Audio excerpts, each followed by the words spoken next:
মধ্যপ্রাচ্যের যুদ্ধ পরিস্থিতির কারণে আকাশপথে দেখা দিয়েছে স্থবিরতা, যা দিনকে দিন আরও ঘনীভূত হচ্ছে।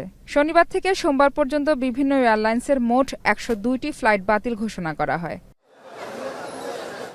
এর মধ্যে শনিবার ২৩টি, রোববার ৪০টি এবং সোমবার দুপুর পর্যন্ত ৩৯টি ফ্লাইট বাতিল করা হয়। চরম ভোগান্তিতে পড়েন যাত্রীরা। আগামীর অগ্রগতির ভিত্তি আনোয়ার ইস্পাত, স্ট্রংগেস্ট স্টিল সিন্স 1978। যুদ্ধ শুরুর দিন বাতিল হওয়া ফ্লাইটের যাত্রীদের উপচে পড়া ভিড় থাকলেও এখন তেমন দেখা যায়নি যাত্রীদের। অনলাইন কিংবা নিজস্ব উপায়ে খোঁজখবর নিয়ে তবেই বিমানবন্দরে আসছেন যাত্রীরা। নির্ধারিত সময় যেতে পারছি, ইনশাল্লাহ আজকে যদি বিমান যদি চলে তা যেতে পারবো। যুদ্ধের কারণে আমার ফ্লাইটটা ২৮ তারিখের ফ্লাইটটা আজকে ২ তারিখ দুপুর ১টায় দেওয়া হয়েছে। এটা ছিল আপনার ২৮ তারিখ রাত্রে ১টা ১৫ ফ্লাইট।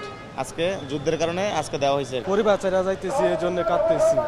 তবে সোমবার সকাল থেকে বিদেশগামী কয়েকটি ফ্লাইট চালু হওয়ায় কিছুটা দুশ্চিন্তা কেটেছে বলেও জানান যাত্রীরা। ২৮ তারিখ রাত ৮টা ৪৫-এ তাহলে ওটা মিস গেছে।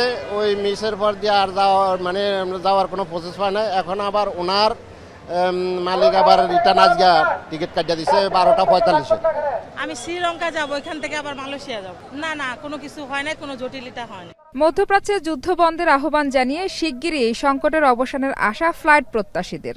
এদিকে বিমানবন্দরে ফ্লাইট বাতিল হওয়া যাত্রীদের সুব্যবস্থার কথা বলা হলেও কাজে তা দেখেননি বলে অভিযোগ অনেক যাত্রীর। অন্যদিকে চট্টগ্রামের শাহ আমানত বিমানবন্দর থেকেও সোমবার সকাল থেকে নতুন ৫টি ফ্লাইট বাতিল করা হয়েছে।